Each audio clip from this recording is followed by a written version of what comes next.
সুপ্রিয় দর্শক শ্রোতা, আসসালামু আলাইকুম। আমি মাঝে মধ্যে কিছু ভিডিও কন্টেন্টস আপনাদের উদ্দেশ্যে আপলোড করি। কেউ উৎসাহিত করেন, কেউ নিরুৎসাহিত করেন। তারপর আমার মনে হয় যে আমার দৃষ্টিকোণ থেকে যেটা আমার মনে হয় সেটা আমি যারা দর্শক শ্রোতা তাদের কাছে তুলে ধরি। আজকে একটা জনমত জরিপ নিয়ে কথা বলবো। এটা অত্যন্ত গুরুত্বপূর্ণ। আমার মূল্যায়নের সঙ্গে একমত হতে হবে এমন না, আপনি নিজেও মূল্যায়ন করতে পারবেন আমার আলোচনার আলোকে।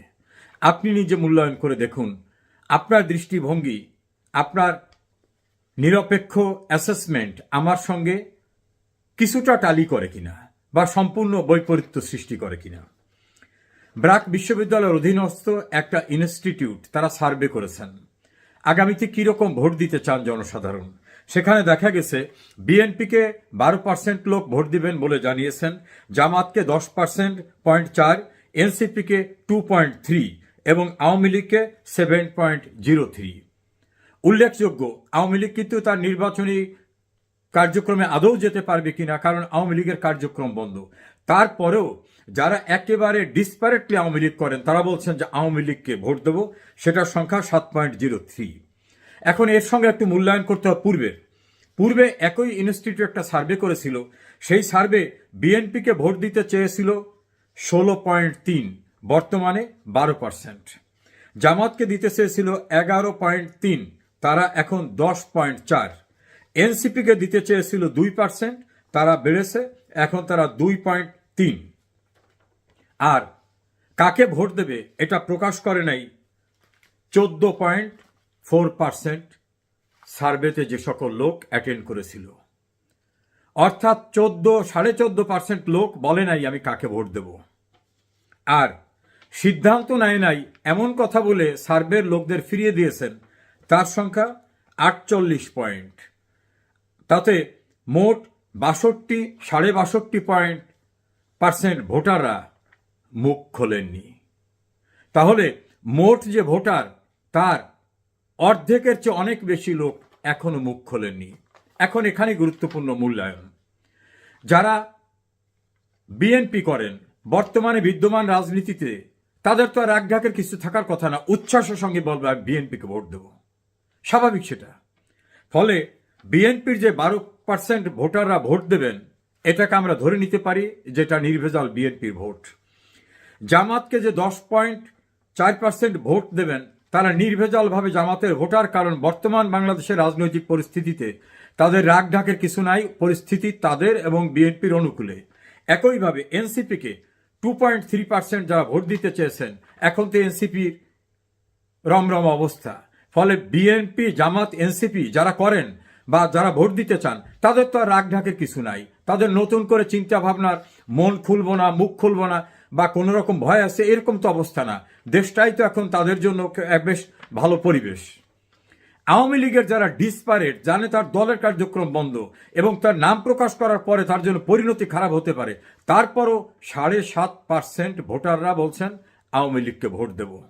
এটাই কিন্তু গুরুত্বপূর্ণ।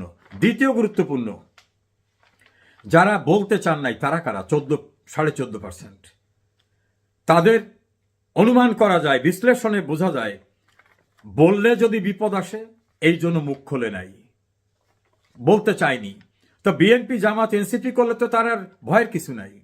ফলে এই যে 14%, 14.5% লোক মুখ খোলে নাই, ক্যালকুলেশনে মূল্যায়নে আসে ভীত সন্ত্রস্ত হয়ে বা অন্য কোনো কারণে মুখ খুলতে চান নাই, তার সংখ্যা 14.5।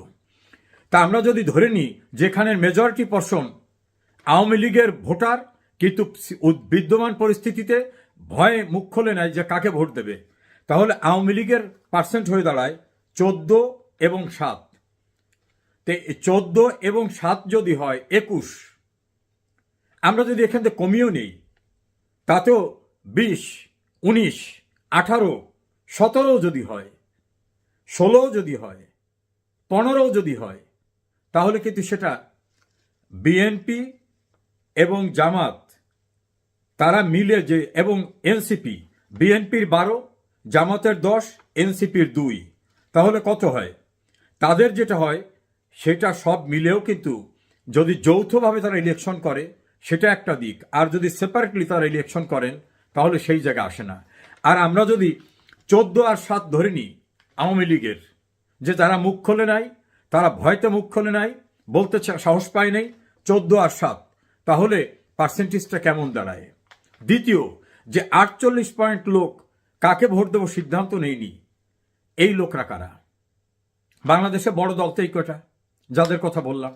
তাহলে যারা বলছে সিদ্ধান্ত নেয়নি, তাদের মেজর সংখ্যক এমন হতে পারে যে আওয়ামী লীগকে তো ভোট দেওয়ার মতো অবস্থা নাই, বা আওয়ামী লীগের জোটবদ্ধ যে রাজনৈতিক অ্যালায়েন্স, তারা তো আদৌ নির্বাচন করতে পারবে কিনা, এই জন্য তারা এখনো সিদ্ধান্ত নেয়নি। আর যদি আর একটা দিকে দেখি, এই 48% লোক বাংলাদেশে এখন আওয়ামী লীগের নাম উচ্চারণ করলে বা আওয়ামী লীগের অ্যালায়েন্সের নাম উচ্চারণ করলে তাদের ফেসিবাদের তকমা দিয়ে লুটপাট করা, মারধর করা, ভয়ঙ্কর অবস্থা করে তাদের জেলে পাঠানো হয়। ফলে ধরে নেওয়া হচ্ছে, এবং স্বাভাবিক মূল্যায়নে সেটা আসে, যে এই 48%-এর ভিতরে বিএনপি, জামাত, এনসিপি থাকলে তারা রাগ ঢাক রাখতো না। 16 বছর আওয়ামী লীগের শাসনামল ছিল, এখন তারা কেন বলবে সিদ্ধান্ত নেয়নি? তা তো সিদ্ধান্ত নিয়েই রাখা লোক। ফলে অ্যাজ এ হোল যদি চিন্তা করা হয়, তাহলে 62% লোক যারা মতামত দেয়নি, 14 মুখ খোলে নাই কাকে দেব, আর 48 বলে সিদ্ধান্ত নেয়নি, এর মেজর পোর্শন যদি আওয়ামী লীগ বা তার অ্যালায়েন্স ইলেকশন করার সুযোগ পায়, সেই ক্ষেত্রে তারা সেদিকে ভোট দিতে পারে।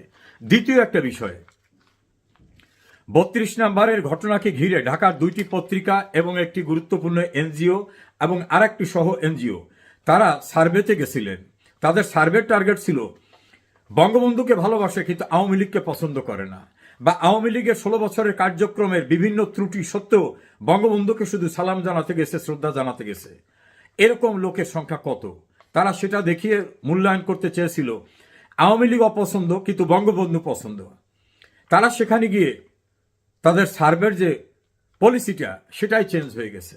তারা সেখানে গিয়ে দেখলেন একজন নারী, তিনি বলছেন স্বাধীনতা যুদ্ধের সময় তার বিয়ে হয়েছিল, তার গর্ভে তখন বাচ্চা, তার স্বামীকে নির্মমভাবে হত্যা করা হয়, তিনি আর বিয়ে করেন নাই, গর্ভের বাচ্চাটা পরে ভূমিষ্ঠ হয়েছে। বঙ্গবন্ধু হত্যাকাণ্ডের পরে তার কাছে মনে হয়েছিল বাবার হত্যা, এত কষ্ট তিনি পেয়েছিলেন। ওই ভদ্র মহিলা আর কখনো বিয়ে করেন নাই, তিনি বঙ্গবন্ধুকে শ্রদ্ধা জানাতে গেছিলেন, হিউমিলেটেড হয়ে ফিরে আসছেন। আর একজন নারী, তার পোশাক পরিচ্ছদে একেবারে নেকাব দেওয়া, খুবই রক্ষণশীল মনে হয়েছে, তিনি বলছেন যে আমি কোনো দল করি না, আমি শুধু বঙ্গবন্ধুকে একটা ফুল দিয়ে যাব। আর একজন নারী, তিনি বলছেন আমি বাবার খাই, আমি বঙ্গবন্ধুকে শ্রদ্ধা জানাবো, আমি আওয়ামী লীগ করি না। এই 3 জন নারীকে ভীষণভাবে হেনস্থা করা হয়েছে, একজনাকে তো মাটিতে ফেলে মারধর করা হয়েছে। এই ঘটনাটি সোশ্যাল মিডিয়ার সৌজন্যে এবং কিছু মেইন স্ট্রিমের মিডিয়ার সৌজন্যে সারা দেশে ছড়িয়ে গেছে। এই যে 3 জন নারী এবং তাদের পোশাক পরিচ্ছদ, তাদের অবয়ব, তাদের কথা বলার ধরন, তাদের ভিতর শালীনতা বোধ, শিষ্টাচার বোধ, সব দেখে তাদেরকে হেনস্থা করার ঘটনা, শারীরিকভাবে লাঞ্ছিত করার ঘটনা যে সকল নারীরা দেখেছে, তাদের একটা বড় পোর্শন কিন্তু এই নারীকে হিউমিলেট করা, বা যারা আওয়ামী লীগ করেন না কিন্তু সুইং ভোটার, এদিক ওদিক যেতে পারেন, তাদের কিন্তু এটা ভালো লাগে নাই। ফলে তারা এই হেনস্থা করা সঙ্গে যারা জড়িত, যে সেন্টিমেন্ট জড়িত, তাদের বিপক্ষে চলে যায়। দ্বিতীয়, একজন আলেম গেছেন মাওলানা ওয়ালিউল্লাহ, তিনি তার সন্তান এবং স্ত্রীকে নিয়ে গেছেন। তিনি বলছেন যে আমি একজন আলেম, আমি মাদ্রাসায় পড়ায় একটা দোকানে চাকরি করি, এই দেশটা ব্রিটিশরা দখল করছিল, পশ্চিমারা দখল করছিল, আমি কোন দল করি না, আমি বঙ্গবন্ধুকে একটু শ্রদ্ধা জানাই যাব। সেই আলেমকে হেনস্থা করা হয়েছে। একজন রিক্সাওয়ালা, শোলকুপা বাড়ি, ঝিনাইদহে, সে বলছে আমি কোনো দল করি না, আমি রিক্সা চালাই, আমার হক হালালির পরিশ্রমের টাকা দিয়ে আমি 400 টাকা দিয়ে একটা ফুল কিনে আসি, আমি এই রিক্সায় আসছি, আমি জাস্ট ফুলটা দিয়ে চলে যাও, আমি কোনো দল করি না। এই রিক্সাওয়ালা তো এমপি, মন্ত্রী, উপজেলা চেয়ারম্যান কিছু হইতে চায় না, এবং স্বীকৃত সেই রিক্সাওয়ালা। সেই রিক্সাওয়ালাকে বেদমভাবে মারধর করা হচ্ছে। সে চিৎকার করে বলছে আমার বঙ্গবন্ধু, আমার জয় বাংলা। এক পর্যায়ে সে বলছে আমার রিক্সা, আমার রিক্সা। অর্থাৎ তার রিক্সাটা তার জীবন জীবিকা অর্জনের, তার অবলম্বনটা রিক্সা। হয়তো এই রিক্সাটা তার মালিকের, পৌঁছে না দিলে ওর উপর সাজাটা আসবে। তা তো দেওয়া হয়নি, রিক্সাটাকে দুমড়ে মুষড়ে শেষ করে দিয়ে তার ফুলটাকে ফেলে পাড়ানো এবং তাকে মারধর করে পুলিশে দেওয়া, আর পুলিশ তাকে হত্যা চেষ্টার মামলায় কোর্টে পাঠিয়েছে, ম্যাজিস্ট্রেট সাহেব তাকে জেলে পাঠিয়েছেন। ফুল নিয়ে যাওয়া মানুষটা নাকি হত্যা করতে গেছে। ফুল যার হাতে লক্ষ লক্ষ মানুষ দেখলেন, তিনি নাকি হত্যা করতে গেছেন। এই যে মব, এই রিকশাওয়ালা একজন মুক্তিযোদ্ধা, তার এখানে মুক্তিযোদ্ধার মনোগ্রাম লাগানো এবং একটা কালো ব্যাজ। তিনি বলছেন, আমি বঙ্গবন্ধুর আহ্বানে মুক্তিযুদ্ধ করেছিলাম, আমি কোনো দল করি না, আমি জাস্ট একটু শ্রদ্ধা জানিয়ে চলে যাব। তাকে হিউমিলেট করা হয়েছে ফ্যাসিস্ট তকমা দিয়ে। কয়েকজন লোক গেছেন সেখানে, এমনকি একজনে বলতেছে আমি শিবিরের প্রশিক্ষণ সম্পাদক, তাকেও বেদম পেটানো হয়েছে। আর স্লোগান কি? তারেক জিয়া কথা দিলাম 32 নম্বরের দখল নিলাম। তারেক জিয়া কথা দিলাম 32 নম্বরের দখল নিলাম। তো 32 নম্বরটা কি? 32 নম্বর বঙ্গবন্ধু ভবন, এটার মালিক তো শেখ হাসিনারা। এখন তো এটার মালিক বঙ্গবন্ধু মেমোরিয়াল ট্রাস্ট। এটা দখল নেবেন? এমনি তো জামাত, এনসিপি রাস্তাঘাটে সবখানে স্লোগানে, মিটিংয়ে বলে আপনারা এখন বাস স্ট্যান্ড দখল করেন, টেম্পো স্ট্যান্ড দখল করেন, গরুর হাট দখল করেন, ব্যবসায়ীর ব্যবসা দখল করেন, চাঁদাবাজি করেন। চাঁদাবাজি না পেলে পাথর দিয়ে পিটিয়ে ওই যে লাল চানকে মেরে ফেলা মিটফোর্ডের কাছে। জনাব তারেক রহমান অনেককে দল থেকে বহিষ্কার করছেন চাঁদাবাজি সহ এরকম কর্মকাণ্ডে, কিন্তু চাঁদাবাজি থামছে না। আবার স্লোগান হয় কি? চাঁদা কালেকশন পল্টনে, চলে যায় লন্ডনে। আবার তারেক জিয়ার নামের পিছনে একটা মহিলাদের অর্গানের নাম দিয়ে জঘন্য ভাষায় স্লোগান দেওয়া হচ্ছে। বিএনপি ক্ষমতায় আসার আগে বলা হচ্ছে এরা লুটপাট করেছিল, শেখ হাসিনার কথা বলে সে এক স্বৈরাচার ছিল, তার পূর্বে স্বৈরাচাররা আবার ফিরে আসতে চায়। এক স্বৈরাচারকে সরিয়েছি আর এক স্বৈরাচারকে আনার জন্য না। ফলে সারাদিন তারেক জিয়ার, খালেদা জিয়ার, বিএনপির লুটপাট, চাঁদাবাজি, অতীতের কর্মকাণ্ড নিয়ে ভয়ঙ্করভাবে ক্যাম্পিং করছে জামাত এবং এনসিপি, এবং অশ্লীল ভাষায়, অশ্রাব্য ভাষায় বেগম খালেদা জিয়াকে নিয়েও, যে আমরা আন্দোলন করছি এক স্বৈরাচারকে সরিয়ে আর এক স্বৈরাচারকে আনার জন্য না। এইভাবে চরম ইমেজ সংকট থাকার পরিস্থিতি বুঝে দল থেকে অনেককে বহিষ্কার করার পর তারেক গিয়ে কন্ট্রোল করতে পারছেন না। আর তেমন একটি সময় 32 নম্বরের মতো জায়গায় মাইক দিয়ে বলা হচ্ছে তারেক জিয়া কথা দিলাম 32 নম্বরের দখল নিলাম। এই সুযোগে বিএনপির এন্ট্রি, যারা আওয়ামী লীগ না, তারা বলছে সারা বাংলাদেশের গরুর হাট, ব্যবসা বাণিজ্য, মানুষের বাড়িঘর দখল নিয়েছো, এখন 32 নম্বর দখল নিয়েছো, তোমরা যে দখলবাজ এটা তোমরা পাবলিকলি প্রচার করেছো। এই ঘটনাগুলি সোশ্যাল মিডিয়ায়, মেইন স্ট্রিম মিডিয়ার মাধ্যমে সারা দেশে ছড়িয়ে গেছে। ফলে কিছু লোক ছিল সুইং ভোটার, যারা আওয়ামী লীগের দীর্ঘদিনের শাসনে নানা কারণে অখুশি, বঙ্গবন্ধুকে ভালোবাসে, প্রগতিশীল মানুষ, বলে না আওয়ামী লীগের কিছু শাস্তি হওয়া দরকার, শিক্ষা হওয়া দরকার।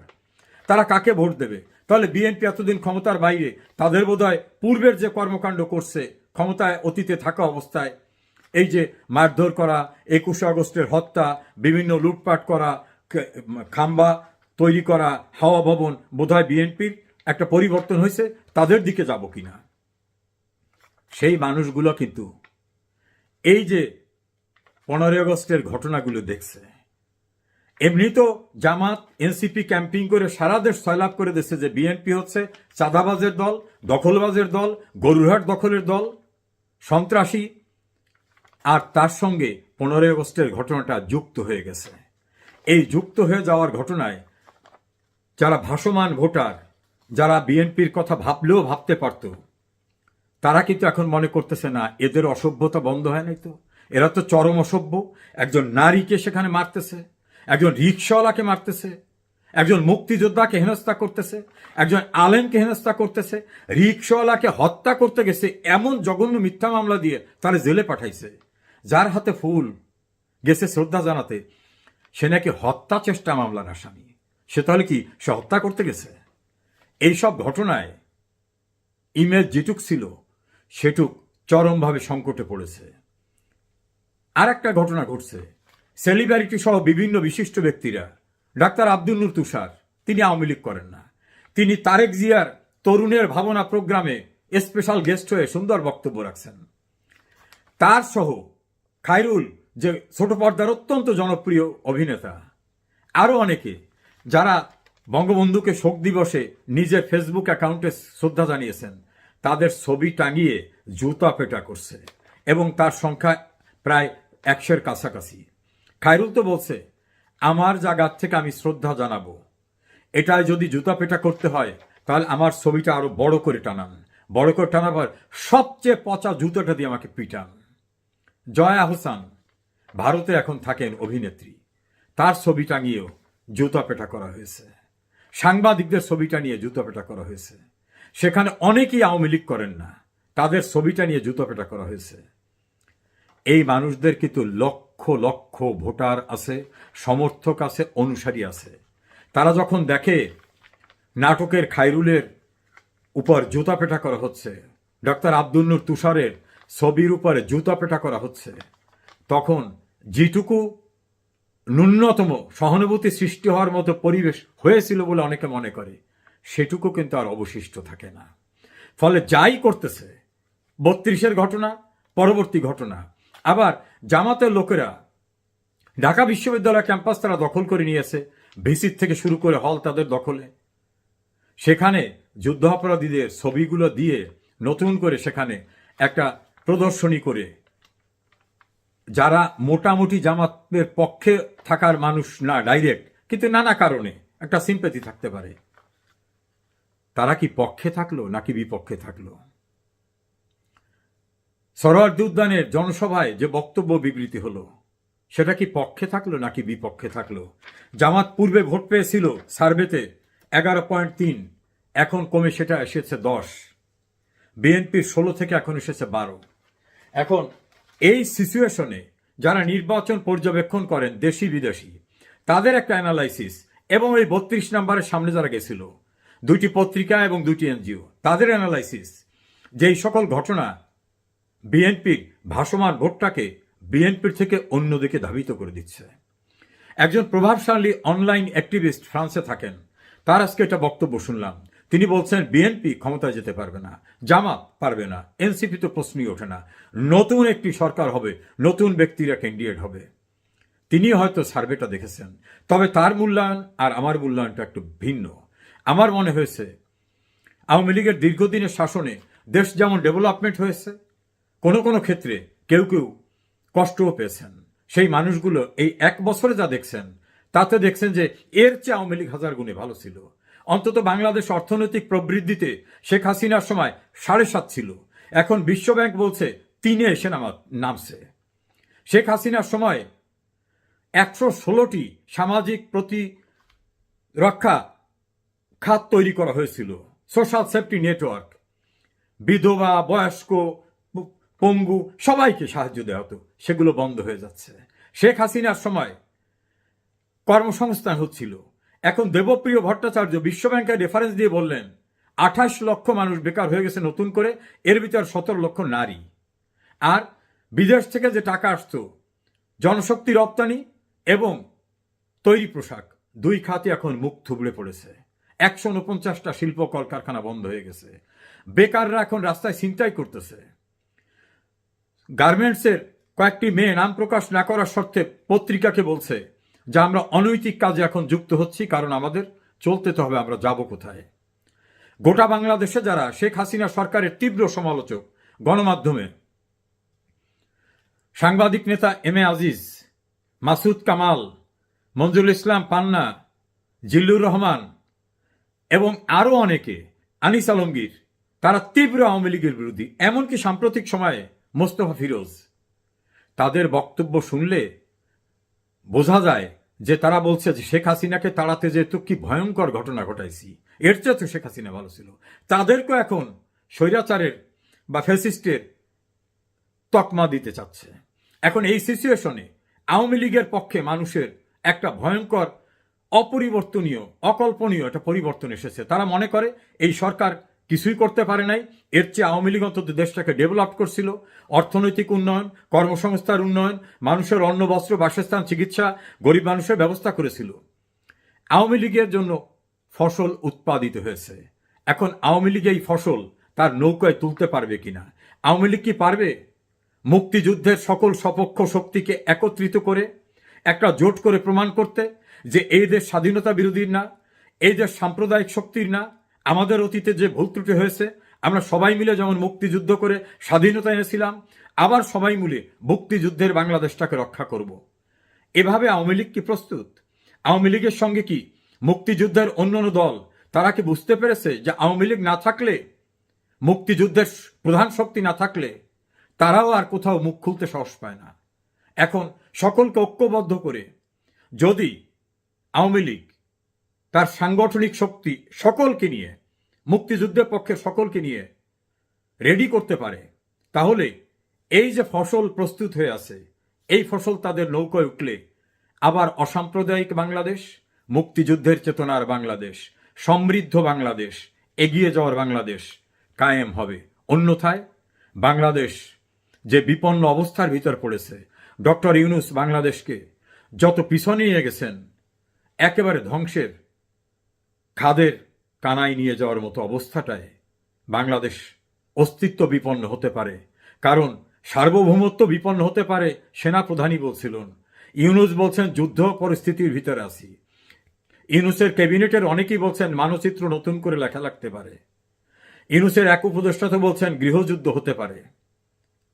ফলে উত্তরণের জন্য মুক্তিযুদ্ধের পক্ষের শক্তি যদি ঐক্যবদ্ধ হতে পারেন, তাহলে মানুষের এখন যে স্পৃহা, মানুষের যে সেন্টিমেন্ট, সেই সেন্টিমেন্টের ফসল আপনারা নিতে পারবেন। সেটাই এখন দেখার সময়।